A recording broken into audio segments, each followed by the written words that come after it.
Hello there, brothers and sisters of the WoT Blitz universe. Welcome back to the channel. You're watching WoT Blitz Addict again.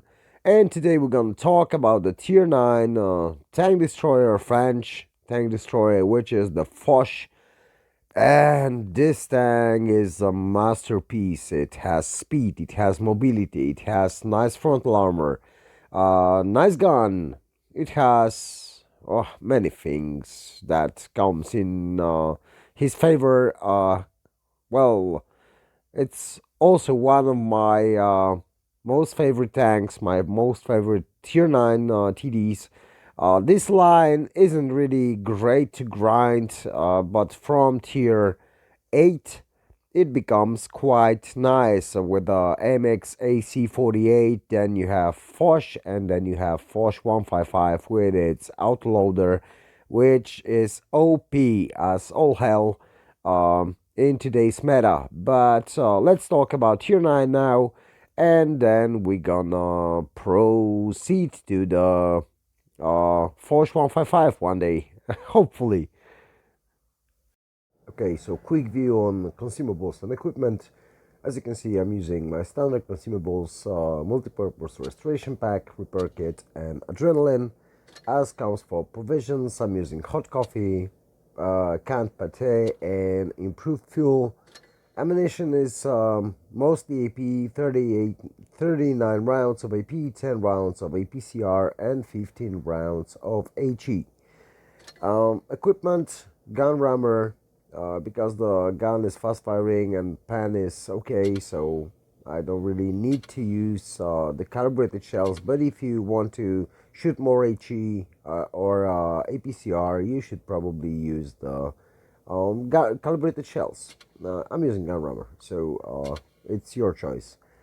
Enchant gun lane drive, I'm using vertical stabilizer, improved modules, enhanced armor, camouflage net, and improved control. Last two would be a toolbox and high-end consumables, as always when I use adrenaline. Okay, so let's take a quick peek at the armor profile. As you can see, the frontal armor profile of the Foch is troll as all hell. The only weak spots you have is a lower plate here, the middle of the rangefinder, and the copula. But if you wiggle your tank, if you move it around, it's quite fast. They're really hard to hit and to pan, because in most of the cases when you just move around, as you can see on the top, you have those spots turning from green to red all the time. And if you're using your full gun depression and you find a little bump to hide your lower plate, you will be really hard to pan. You have really tiny bits of armor here which enemy can penetrate, but don't really count. You find a spot so small when you can shoot and hit. When the E75, because we're shooting from E75 into Foch, if you will use APCR, the armor profile isn't so strong. But if you're using gun depression, look at this. Even with APCR, there is no chance to penetrate the frontal armor. You can pan, of course, you can pan the weak spots, but it's the same targets you can pen with AP. And if you angle the tank like this, when you're just bucking up after shot, if you angle the tank, you can create out of bounds zones on the sides, which is really great. Let's switch to AP. Frontally, you can see you have 280, 281, but if you angle the tank, you have 297, 300, 290, 295. Almost you're gaining extra, let's say extra 20, at least extra 20 millimeters of armor, which is phenomenal.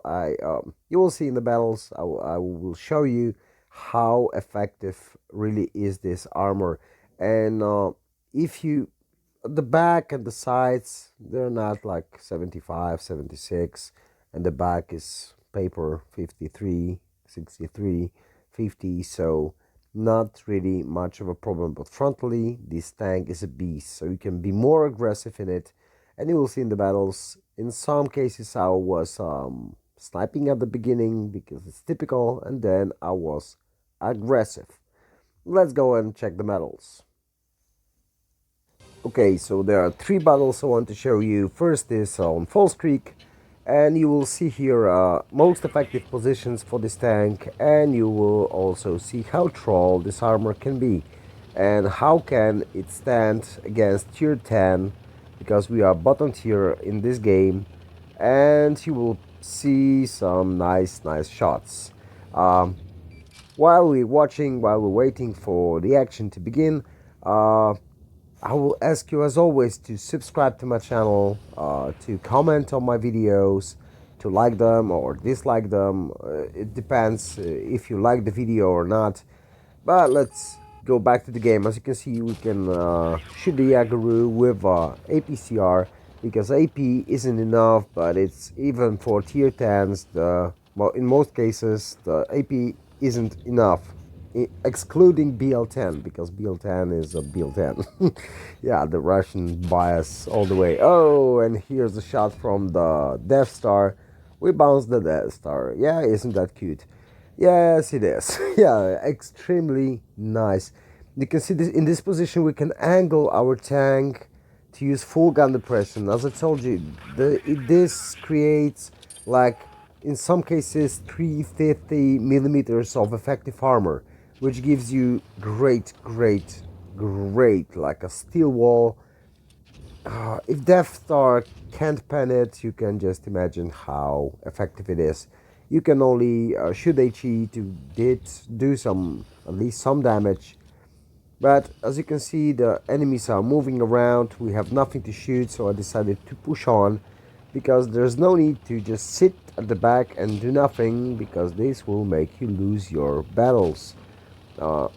I could see the Death Star was shooting, so I decided to push in, shoot the Death Star, take him down to more or less a one shot, so my team can easily just come with me. The Yak Panzer will come with me and just help me to clear him. I have one shot. I'm using APCR through the cheeks, backing up, and my Yagaru will finish him off, probably with HE, because I would use HE. He was so low health, HE would easily pen him. And now we're gonna just hold the flank, because I know this flank is going to fall soon. This E50 was a bit aggressive. We shoot him up and we hold them back, so they can't really rush this flank, and this buys us time to just clear them up. They are mostly low health, so we're just trying to get some bounces, clear some targets. As you can see, we were able to clear this WZ, and now the Conway is going in. He shoots us once, we shoot him once, and our E75 will be able to finish him off. As I remember, yeah, he was. And now we have the EIS, which yellowed and died. Great for us. Yeah, those kind of teams are really nice. And here's the E50. Both of our guys were on the reload, so I decided just to quickly attack and kill him. And now look at the speed of the tank. It's very mobile. Look how fast I would go to this I-7.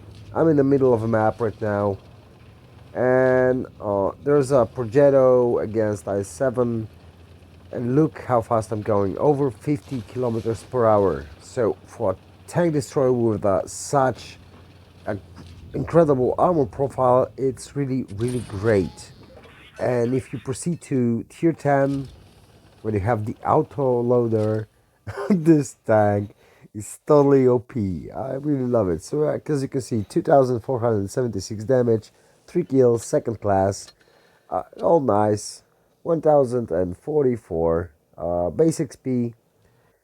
But the second game I want to show you will be even more interesting, because this will show you a nice spot for the Foch.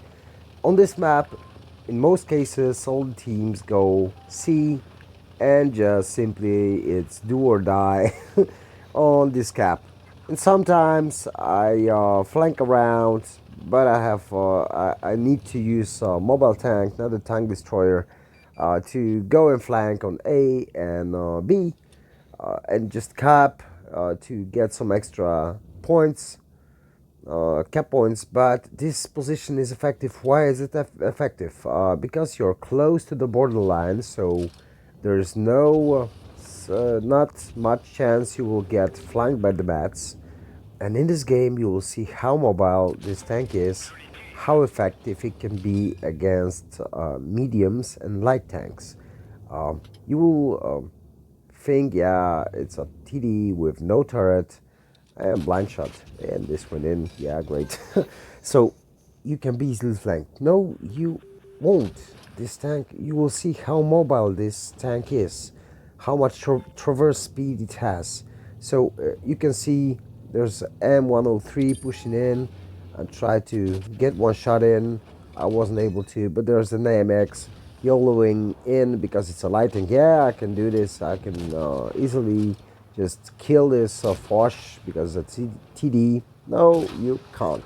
And look at this. I just blocked him, one shot into him, and look, he can't really run away from me. I'm always getting him in front. There are other reds shooting me from the side, but still, even with I was easily able to block his shots and take him out. Now we're using this MX corpse to just block the shots for us. And E50 is pushing on me, but I decided to just kill the M103 first, get some shots in to help my team, and get some shots on IS, and then we're just gonna flank around. Look at this. Look at this. It's gonna be fun. Block the shot. We're a one shot, but this E50M still gonna die. Look at this. Look how effective the frontal armor is. E50 has nice pan, but still he wasn't really able to hit us. We died, but still we did great job. And you see how effective this tank can be, even with in close combat. Okay, so the last game I want to show you is on Normandy. It's a supremacy game, and here you will see how can you just be a bit more aggressive.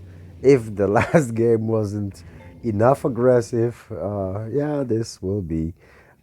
So this tank, it's really, how can you play it? You can snipe, of course. It has nice gun. You can snipe. You will see some shots here. It can be really effective at the distance. Look at this.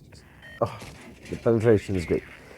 Still, if you want to be more aggressive, you can easily be more aggressive, but you can't really YOLO. I have no idea where that go. You can really be more aggressive, but don't YOLO in against like 3 or 2 mediums because you're gonna be dead soon. Of course, you have nice traverse speed, you have nice mobility, but you don't have a turret. You have to be facing your enemy frontally. So I decided here, I was going for the projectile, but I decided, yeah, there's no one here. I know their TDs are on the other side. You can see on the map, both TDs are on the other side. So I decided I'm safe here. I will cap A, get some more advantage on points, and then I'm gonna just proceed and help my team. So we just capped out A, and now we are pushing in on the Progetto, and there's a E50M, and just look, 2 medium tanks, one shot into Progetto, backing up, so I won't give him any chance to shoot me. And there's a E50, and look at this, E50M can't pen us because we are angled and we are uphill, so we have even more steep angle on the hull, and we are more or less impenetrable. So we killed E50M without getting shot. We are still on full HP. We're gonna simply help an AMX because he's on reload and he would die against the Progetto. So we just basically saved him, because if we can keep our teammates alive, our guns in the game, even if it's the worst player ever, you can count on at least one shot and this can be a vital shot. And here I kind of messed up my shot with HE, but when I saw this guy from Loka, by the way, shout out to you guys, you're great. Loka clan is one of those clans when you see them on the red team, and so you said, just goddamn, I can just turn off my game, but we're gonna lose. But in some cases, it's not that hard. If you have nice team, as you can see, it's 4-2. There's only a waffle left from Loka, and that's why I decided to find him, because he has big gun and he can just easily pump the damage out from cover. So I just found him here. Unfortunately, I wasn't able to shoot him. My team in the meantime just killed the Yaguru, and they finished off the waffle. But still, we've been all around the map, flanked, helped our team, did 2,296 damage, 2 kills, get a second class mastery with 1,029, yeah, base XP, I think, yeah, 89, 1,089. So we had some nice games. And that's all for this review. Take care, bye bye, subscribe to my channel, like, comment, and catch you all on the battlefield.